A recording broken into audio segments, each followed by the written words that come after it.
It's time to take a ride on the Steelers Afternoon Drive with our co-hosts, Alan Saunders and Zachary Smith.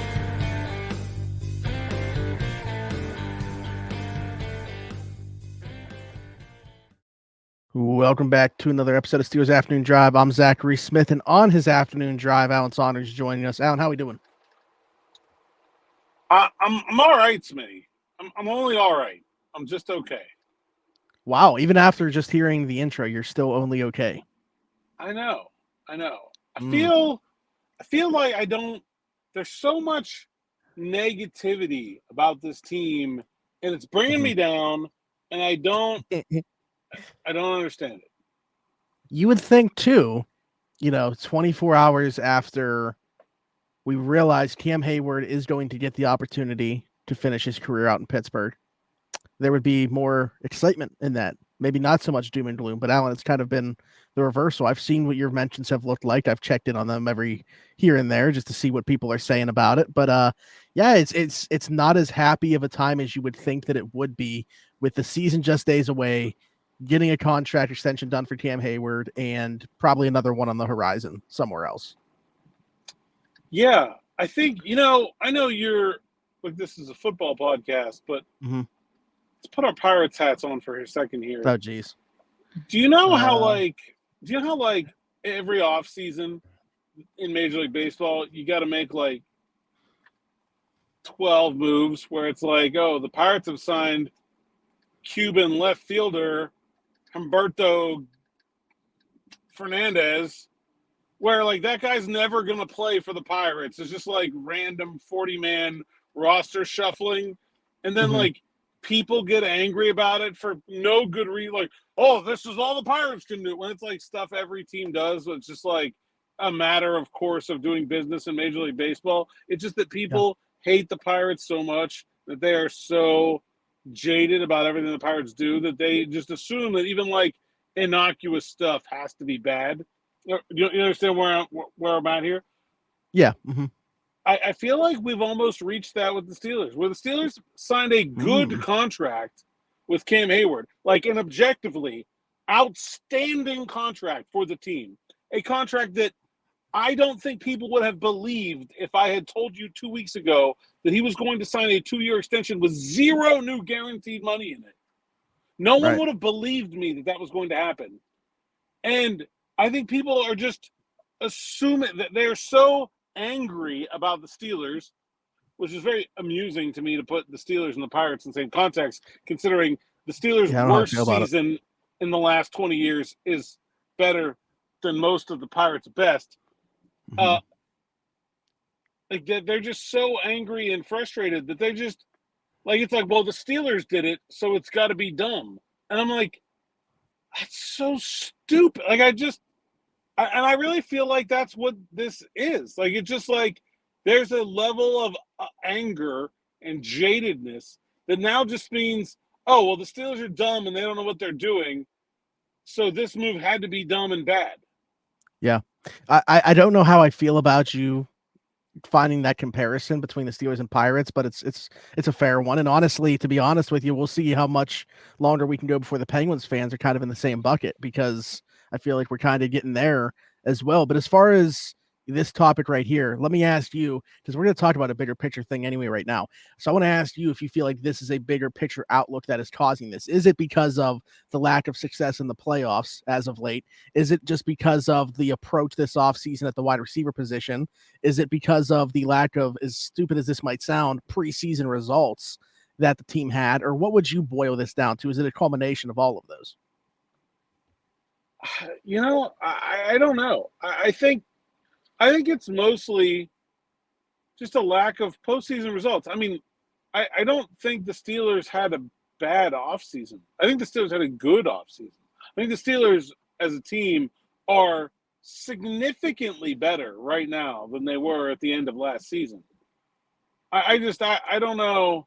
I mean, I've certainly not held back in criticism about the wide receiver position, but you have to look at the whole mix, and I don't understand what there is to be super upset about. They seem to have a really good plan with the offensive line, and Man, I don't know. I don't know what it is. I don't get it. I don't understand why there is this level of angst about this football team that is better than it was last year, has positioned itself to be closer to its goals. They're not going to make you don't make giant leaps when you're already 9-8, 10-7 in the NFL. Like that's just not realistic.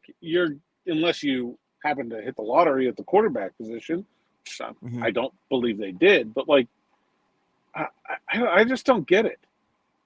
Well, let's go through the boxes here that they checked and didn't check. Then obviously wide receivers one that will say that they didn't check. But if you would have gone into this past offseason and said, what do the Steelers need to do? Upgraded offensive coordinator, check.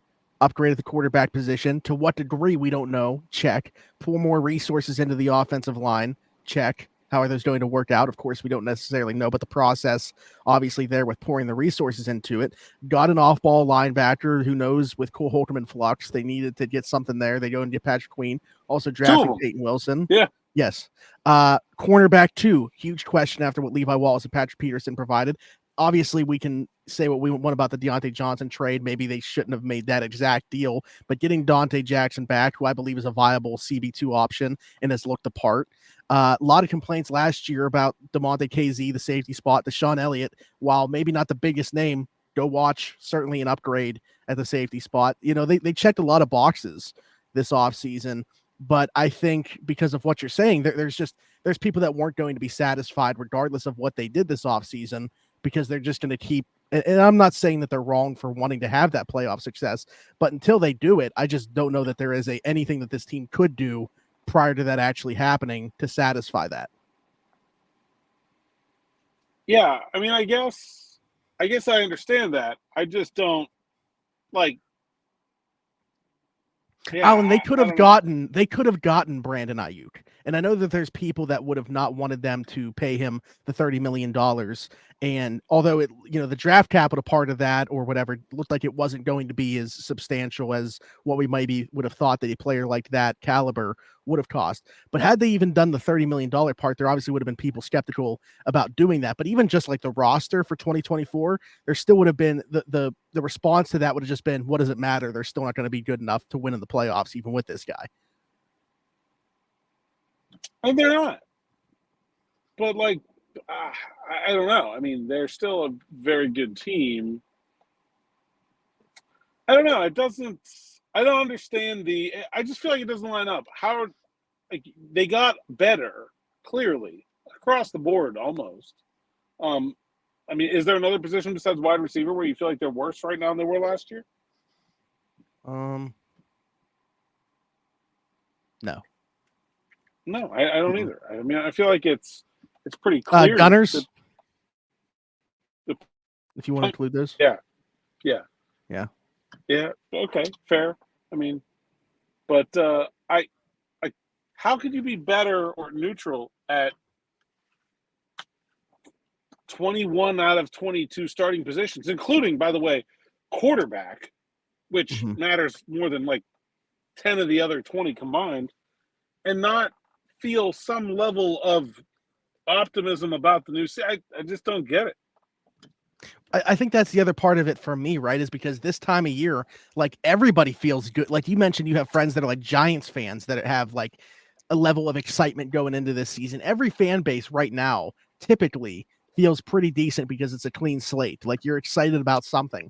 But I agree with you from like my perspective looking in, also as a fan that tries to stay pretty level-headed within the fan base. Like I see exactly what you're talking about too. I mentioned that I see your mentions on Twitter. For one, I get some enjoyment out of doing that. I see our YouTube comments, every once in a while, listening to sports talk radio to get enjoyment out of what they're saying or what, people calling in are saying. And I have to agree, like there is this level of like, I don't know if unexcitement or like disdain is the right word for what's going on right now, but it's just not that same level of enthusiasm that I feel like we normally have just a few days before a season.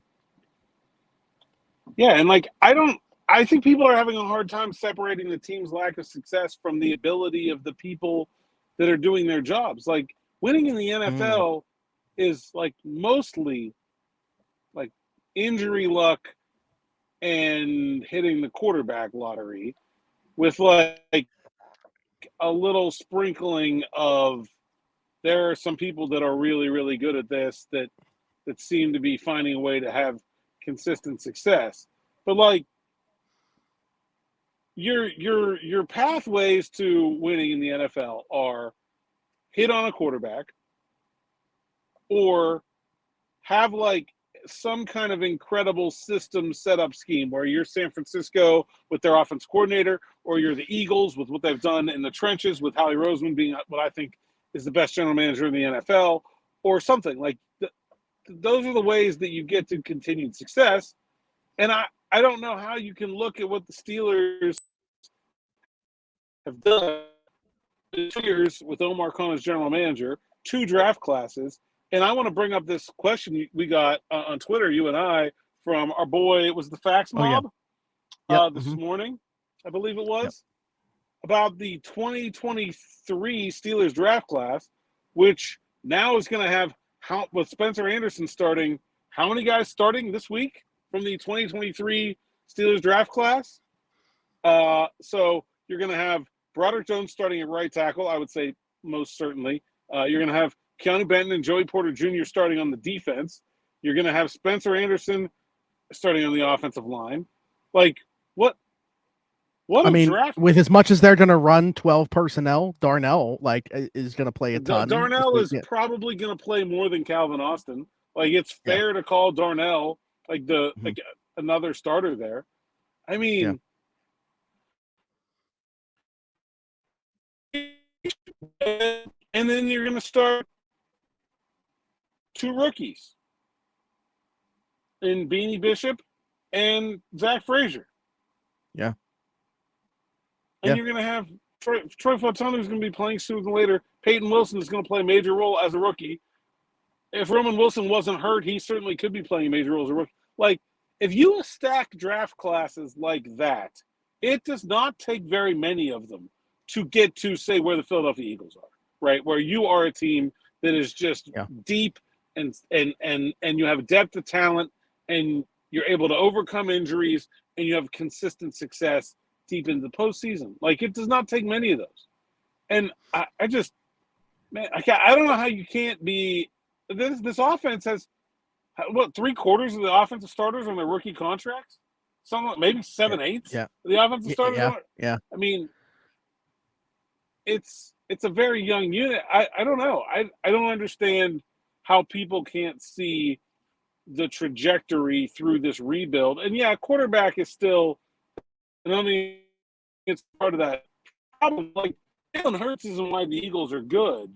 Like, they just need to get to okay at quarterback. They don't need Mahomes. And I don't know. Do you think Steelers fans would be satisfied with the Eagles' level of success over the last 5 to 10 years? That's a great question, actually. I don't know that there is something that could satisfy them. Here's the other part of that, Alan, as a fan, I don't mind having that level of expectation for the most part. Like, now, don't get me wrong. Like, there's people that probably take it too far over the top, but I think that level of expectation is a good thing to have as well. Like, not to be unrealistic about it and saying, like, I think that this should happen every year. Otherwise, people need to lose their jobs. But I don't have an issue with people having a high expectation for what this football team should be. I don't have a problem with people having a high expectation, but like if it, I just don't understand how it's translating to so much negativity right now when they're very clearly making progress towards that goal. Yeah, like if this and I'm team glad had that you taken a used step backward this offseason, I would understand the negativity. Like if I thought this team got worse this offseason, the negativity to me would be well placed. Like that would be frustrating as a fan. Hey, look, we were this good last year. We want to take a step forward, and instead we took a step back. I don't know how you can look at this team and not think it took a step forward this offseason. I just can't. And so then, I guess, so to me, to my mind, I understand having high expectations, but if progress is still negative, like to me, like that's like what are we doing here? Yeah. I'm glad that you used the examples that you did of San Fran and of Philadelphia, because like having conversations with people about those spots, like to me, as much as like I think Andy Reid is a great coach, I think Kyle Shanahan's kind of like the needle mover of that position because of that system. And I think largely, I know that there's bad GMs out there, obviously, but I think there's a lot of guys that are kind of grouped together. But Howie Roseman to me is a guy that has kind of separated himself for the way that he's been able to go up and down draft boards, acquire capital, and just seemingly get value, and kind of the way that they've built that roster. And also, I think they were good examples to use because they don't have like that alien at quarterback like Mahomes that can just elevate you right to that spot. So from a Steelers perspective, those are kind of the organizations that you would probably be trying to model in terms of the way that you are building the organization, because you can't just expect that a Mahomes is going to be dropped into your lap. And I'll throw Detroit in there as well, assuming they're able to sustain the level of success it looked like they were building last year. Yeah. I mean, if I'm building a Steelers team, the other part of this is like there are only so many models for this, right? You luck your way into a quarterback, and even the ways to luck your way into a quarterback are I mean, the Chiefs traded up to get Mahomes, and that's one way to do it. I mean, the other way to do it is to be bad, and like there are relatively few teams, like there are only so many ways forward in the NFL. There are not a lot of teams that are like taking the baseball tank approach and having success with it in the NFL. Like, where are all these teams with top 10 picks that they used on quarterbacks that are now going to win Super Bowls? Like, it's not really that common. Look at the last bunch of Super Bowl champions. I mean, it's and even Super Bowl contenders. Like the Chiefs traded up to get theirs. The Rams traded for Stafford. You got to go all the way back to like, who was the last top 10 picked quarterback to win a Super Bowl with his team that drafted him in the top 10? Like, so, like, it's not like there's this better way that the Steelers are just ignoring by making incremental progress. I can understand being frustrated if you're like, oh, well, they only made a little bit of progress, and what they really should be doing is just carrying it all to the ground and starting over and lose a year and then go get that top 10 quarterback, and then we'll be good again. But like, I don't even see any evidence that plan works. Yeah. I don't know. I'm super interested by all this. I'm trying to also in real time here do the research on what you asked, like, because obviously it's been Mahomes the last 2 years. Then it was Stafford, who was an outside guy. Tom Brady was an outside guy. Back to Kansas City. So yeah, Tom Brady in 19. Denver. Brady was a 6th Oh wait, no. Yeah, I said I forgot about the top 10 pick of that. I was just thinking homegrown guy. Denver got Peyton. Russell Wilson, 3rd round. Yeah. Now I'm right. Eli Manning. 2012. Eli Manning is the last top 10, and he wasn't even real. I mean, it was a draft day trade. I guess we'll count that. So it's been over a decade since somebody won a Super Bowl by being bad and getting a highly drafted quarterback as a result of that, and then like as that plan. So like so incremental progress is the only plan that makes sense. The Steelers were already a playoff team last year. I don't think anybody was satisfied with the results of last season, but they were already a playoff team and they got better. Like, that's how many teams out there would be mad about being better than a playoff team was last year? Like, I just that seems crazy to me. So I guess the other part of that then, Alan, is I don't know if it's more so for the fan base or just yourself, but what should expectations be then for the 2024 Steelers? Well, I think that's a really good question because, I think they are a better team. I'm not sure they're going to have a better record. I mean, they were pretty fortunate the way things went down for them last year in terms of the number of backup quarterbacks they faced, in terms of the situations they got themselves into. Going into Baltimore in a game the Ravens didn't need, for example, makes that trip a whole heck of a lot easier. And that, they themselves, were I think pretty lucky. They got some injury. They got injured at quarterback, and they ended up getting really good play out of their number 3. I don't think if Kyle Allen has to play the last 3 games of the season for the Steelers to make the playoffs this year. Anybody's good about that. Like that, they should not. Right. And so, I think there's, and then this schedule is really difficult. There's no question about that. I think the Steelers should be. I think the Steelers are going to have a hard time having as good of a regular season record as they had last year. But I think they will be better positioned to win a playoff game if they get there. I think that their defense is better.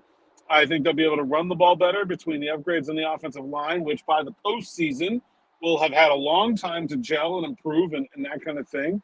I think they'll have a better offensive coordinator. I think they'll be able to play better complementary football. Yeah, like if the Steelers have to go to Buffalo in January again this year, right now, I feel better about their chances to win that game than I would have last year. Do you agree with that? I agree with that. Yes. I still would make them an underdog at Buffalo. Mm-hmm. But like, okay, maybe they get it so that it's at Baltimore. Here's an interesting question, actually, because you mentioned Buffalo. Buffalo, really good team. Playoff team last year. They have one of those aliens at quarterback. But did they get better? No, they got worse. Right. No, they absolutely got worse. Now, the Bengals got a lot better because they got Joe Burrow back. But, like, I don't think the Steelers can't beat the Cincinnati Bengals. Do you? No, I mean, I'm never, like especially maybe part of that is because it's like AFC North division too, and you just I kind of looked at those teams and games differently. But no, like, yeah, I think that they would have a puncher's chance against the Cincinnati Bengals. I think better than a puncher's chance. Like, I think they can beat the Bengals even in Cincinnati. I don't think that's crazy. I think Cincinnati's the second best team in the AFC. Well, to be honest, I do want to see Joe Burrow play before really saying how I feel about the Bengals in 2024. It's probably fair. I think Joe Burrow's really good. I'm pretty big. I do too. I just want to see how he comes back from what is not a super common injury for football players. Yeah, okay, that's fair. So what are your expectations for this season? Exactly the same as what you said. I mean, I haven't necessarily thought about if they get into a playoff game, do I feel better about them? That thought really hadn't occurred to me. But like when people have asked me how I feel about the team, I said I think the record could basically be the same, maybe even a game worse, but I think they're a better football team in 2024 than in 2023. Like you said, I do think that the arrow is still pointing up for this team.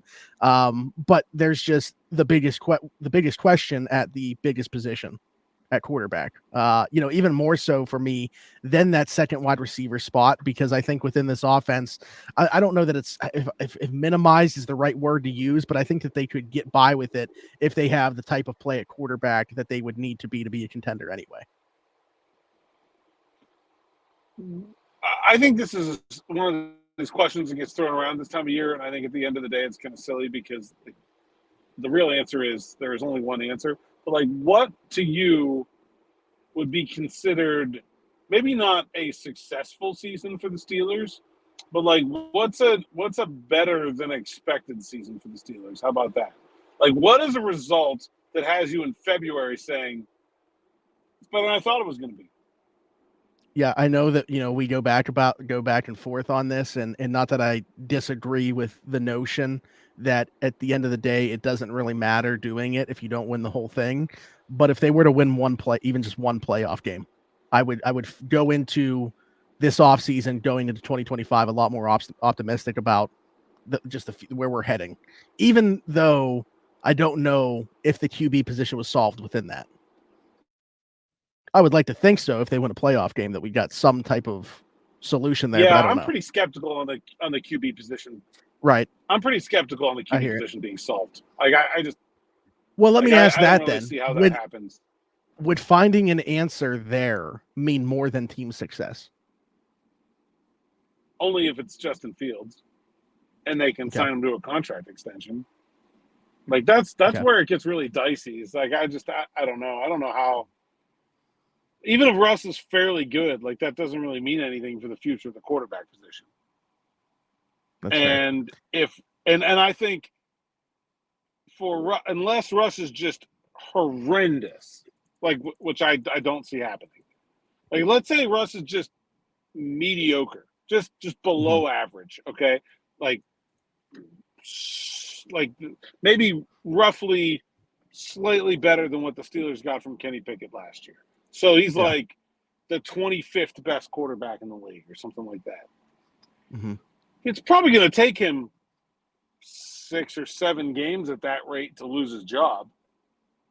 At that point, team success is probably out the window.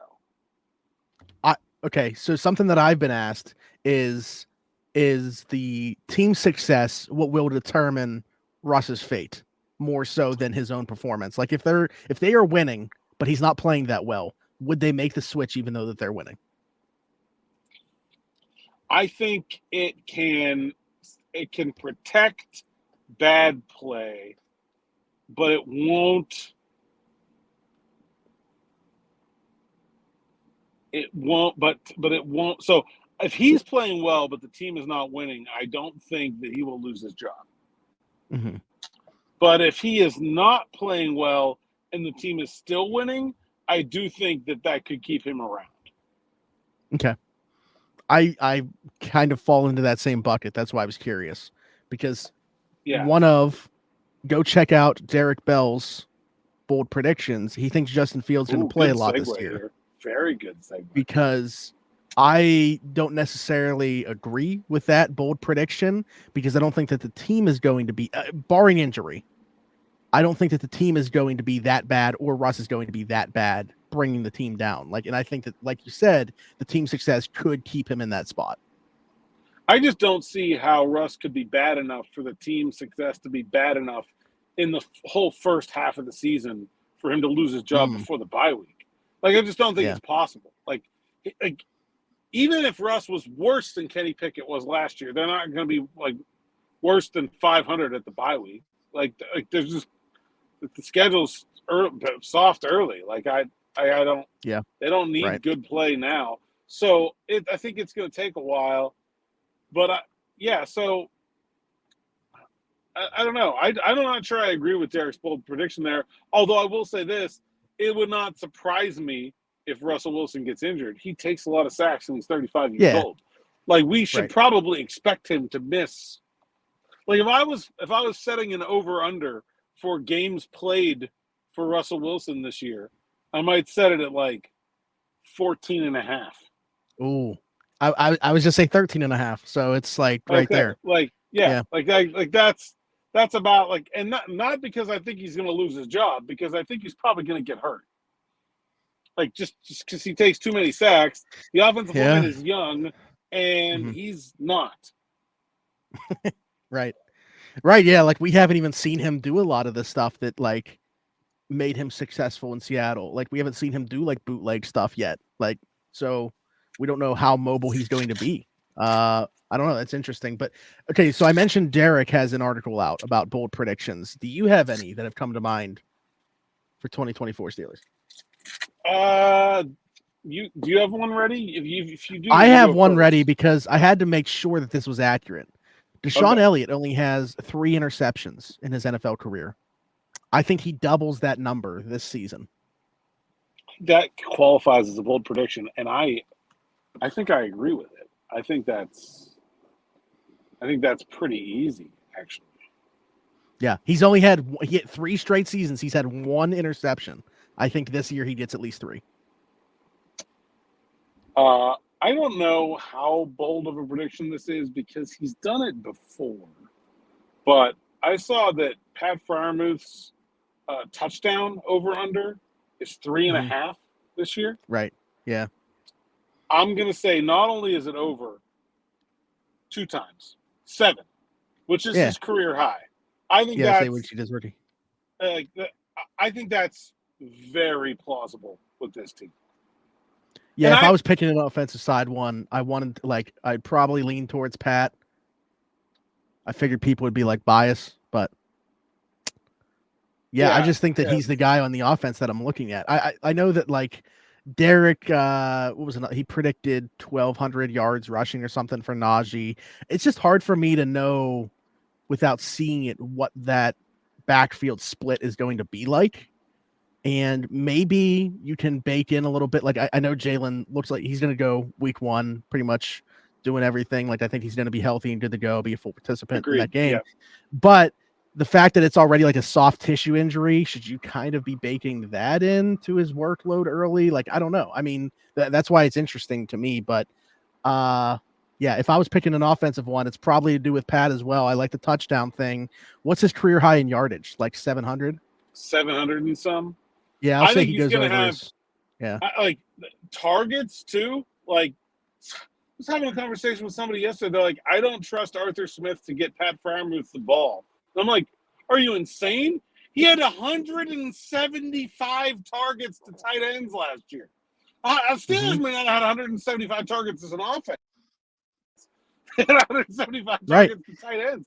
Pat Freiermuth's hands are going to be bloody by the end of the season. Like, he's going to have more. He's going to have so many targets. He's going to be tapping out of games. I don't like what, where, like, and again, this is all this fantasy football about, oh, Kyle Pitts should have been a superstar and it's Arthur Smith's fault.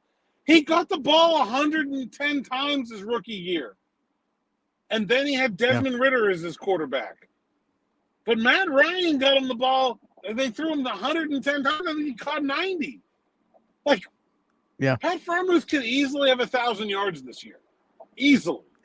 And the other part of that, like, people keep telling me, yeah, but, you know, like, look at who was behind him getting there's not like a Jonnu Smith that had 70 catches last year behind Pat in the room either. Like, no, there's no other tight end that is going to take 25 catches away from him. No one else in the tight end room is getting 25 receptions. Right. Like, Pat is going to have.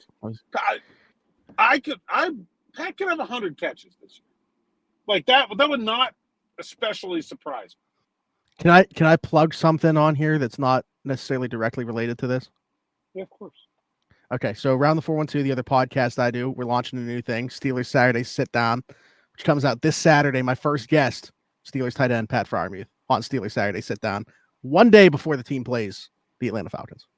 There you go. But I'm in agreement. I think he's in for a massive year. I want to hit on some news things real quick before we get out of here, Alan. Wednesday practice report comes out. It's weird because I hate seeing that there's injuries already, but also seeing that first practice report kind of hit like crack because now we know football's back. So Roman Wilson, Troy Fautanu, Jaylen Warren, Cory Trice, all limited today in practice. Caveat there to keep in mind, it's Wednesday, which would be the day that they take it a little bit lighter. No, it was pads today. Oh, really? Yeah, they were in okay. pads. Well, I'm off. Is it because it's the first week? A full-on big boy practice. And so I think that is actually like a fairly positive sign for all four of their inclusions that they practiced at all. Now, sometimes limited can mean they did individual stuff and not team. But Troy Fautanu was out there doing teamwork. He talked about that. I don't know that any of those other guys talked about what they did, so I can't really talk about it. But I would say I'm leaning towards all four of them at least being medically cleared to play by Sunday. I don't know how much they will participate, but I think they will all be in the lineup, or at least be able to be in the lineup should Mike Tomlin want to select them for said duty. Yeah. Because, like, Roman Wilson could be cleared in a scratch because he's a wide receiver who's not going to play special teams and isn't really going to be a big part of the game plan like that. That's plausible to me. Same thing with Troy Fautanu. Honestly, if they had another tackle, it'd make a lot more sense, but they don't. So I think he's probably going to play. So I was wrong, but why am I wrong? Is that because it's the first week? With Wednesday being the day that they're limited. No, I thought Wednesday, that was normally if they take a padded day, it's usually Wednesday.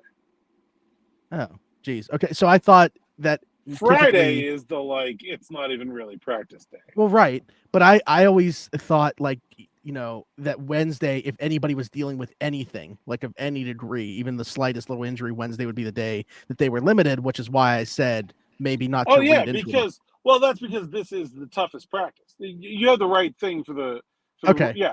So Wednesday is the day that you are generally the most protective of your injured guys because you're going the hardest in practice that day.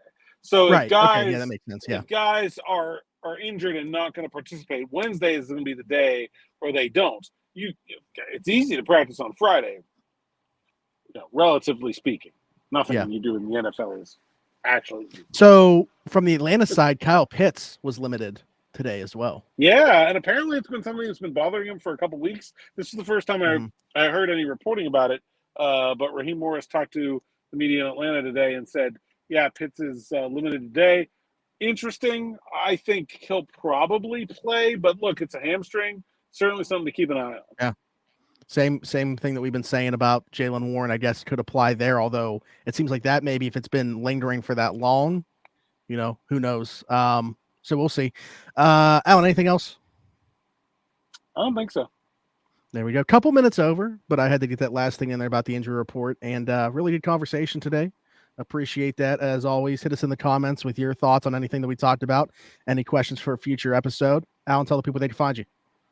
At @Saunders_PGH on X, Instagram, and TikTok. PGH Steelers Now is the site's account, SteelersNow.com. Promo code for Steelers Now Plus subscribers is back. It's back. Allen10 gets you 10% off an annual subscription. Or is it $10? No, it's $10. I don't know. It's one or the other. It's 10%. Which would be more beneficial? Whatever. It's the better of the two. I'm sure of that. Okay. I think it's 10%. And they are only $4.50 a month to begin with. So 10% is like, it's a lot. Just cheap. Go do it. And we'll have another Thursday scoop coming up. Derek's got some stuff coming up. You're ready to go. The scoop has already got lots of little ingredients in there. I'm excited about that.